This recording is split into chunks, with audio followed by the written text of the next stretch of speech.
امریکہ پاکستان میں سرمایہ کاری کے لیے تیار، وزیر اعظم نے ٹرمپ سے ملاقات کو حوصلہ افزا قرار دے دیا۔ نیو جرسی میں میڈیا سے گفتگو میں وزیر اعظم نے کہا کہ امریکی صدر سے ملاقات میں معیشت، انسداد دہشت گردی، معدنیات، آئی ٹی اور کرپٹو پر بھی بات ہوئی۔ امریکہ تجارت، آئی ٹی اور دیگر شعبوں میں سرمایہ کاری کے لیے تیار ہے۔ وزیر اعظم نے ٹیرف کے معاملے پر امریکی صدر کا شکریہ ادا کیا، کہا کہ پاکستان اور امریکہ کے درمیان معدنیات کی قیمت کا مناسب تعین ہوگا۔ پاک امریکہ تجارتی معاہدے باہمی مفادات کے تحت ہوں گے۔ وزیر اعظم نے کہا کہ ہماری افواج نے بہادری سے بھارت کو جنگ میں شکست دے دی۔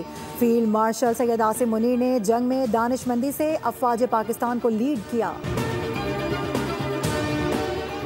بھارت کے ساتھ طیارے ملبے کا ڈھیر بنا دیے، غرور اور تکبر سے بھرے بھارت کو منہ توڑ جواب دیا۔ دشمن نے سرحدی جارحیت کی تو اسے صرف ذلت ہی ملی، بھارت کو جنگ میں شکست دی۔ ہم چاہتے ہیں مذاکرات کے لیے بھی تیار ہیں، لیکن دفاع پر سمجھوتا نہیں کر سکتے۔ وزیر اعظم شہباز شریف کا اقوام متحدہ کی جنرل اسمبلی سے خطاب، کہا کہ پہلگام واقعے پر ہم نے آزادانہ تحقیقات کی پیشکش کی، لیکن بھارت نے اسے ٹھکرا کر ہماری خود مختاری پر حملہ کیا۔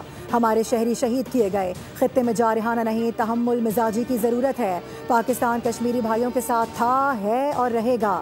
ہندوتوا پوری دنیا کے لیے خطرہ ہے۔ انشاءاللہ جلد کشمیری بھی اپنی آزادی کا جشن منائیں گے۔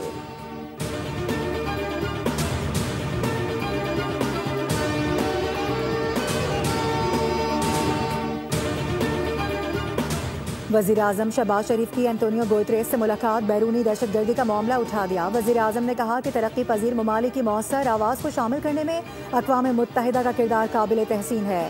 موسمیاتی تبدیلیوں کے اثرات کم کرنے کے لیے مالی وسائل کی فراہمی ناگزیر ہے۔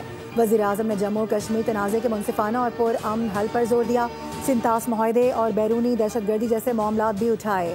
وزیر اعظم نے غزہ میں فوری جنگ بندی اور آزاد فلسطینی ریاست کے قیام پر بھی زور دیا۔ وزیر اعظم نے حالیہ سیلاب سے نمٹنے میں پاکستانی حکومت کے کردار کو سراہنے پر اظہار تشکر کیا اور زور دیا کہ ماحولیاتی چیلنجز کا سامنا کرنے والے پاکستان جیسے ممالک کے لیے اضافی فائنانسنگ کی جانی چاہیے۔ حکومت نے آئی ایم ایف کو گردشی قرضہ 6 سال کے مقررہ ہدف سے پہلے ہی ختم کرنے کی یقین دہانی کرا دی۔ آئی ایم ایف مشن کو پاور ڈویژن حکام کی جانب سے توانائی شعبے میں اصلاحات پر بریفنگ دی گئی۔ عالمی مالیاتی ادارے نے توانائی شعبے میں گردشی قرضے کے انفلو کے جلد خاتمے کا مطالبہ بھی کر دیا۔ آئی ایم ایف نے صوبائی حکومتوں سے بجٹ سرپلس اہداف میں کمی کی وجوہات بھی مانگ لیں۔ لائن لاسز اور بجلی چوری روکنے کے لیے پلان اور کیپیسٹی چارجز میں کمی کے لیے بھی تجاویز طلب کی گئیں۔ حکومت اور آئی ایم ایف کے مذاکرات اب پیر کو ہوں گے۔ D G I S P R کی جامعہ العروۃ الوثقیٰ کے علماء اور طلباء کے ساتھ نشست۔ D G I S P R lieutenant general Ahmed Sharif کی جامعہ آمد پر بھرپور استقبال کیا گیا۔ طلباء نے آپریشن بنیاد مرصوص کی فتح پر پاک افواج کو خراج تحسین پیش کیا، کہا کہ پاک فوج ہماری آن، فخر اور شان ہے۔ پوری قوم سمیت دینی مکاتب فکر بھی افواج کے شانہ بشانہ ہیں۔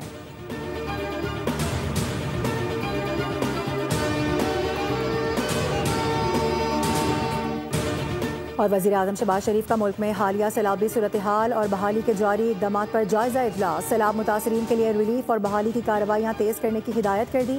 وزیر اعظم نے کہا کہ سیلاب زدہ علاقوں میں لوگوں کی بہاری تک چین سے نہیں بیٹھ سکتے۔ پاکستان موسمیاتی تبدیلی سے آنے والی قدرتی آفات سے مسلسل متاثر ہو رہا ہے۔ وزیر اعظم نے چیئرمین این ڈی ایم اے کو صوبوں اور پی ڈی ایم ایز کو مکمل تعاون فراہم کرنے کی ہدایت جاری کر دی۔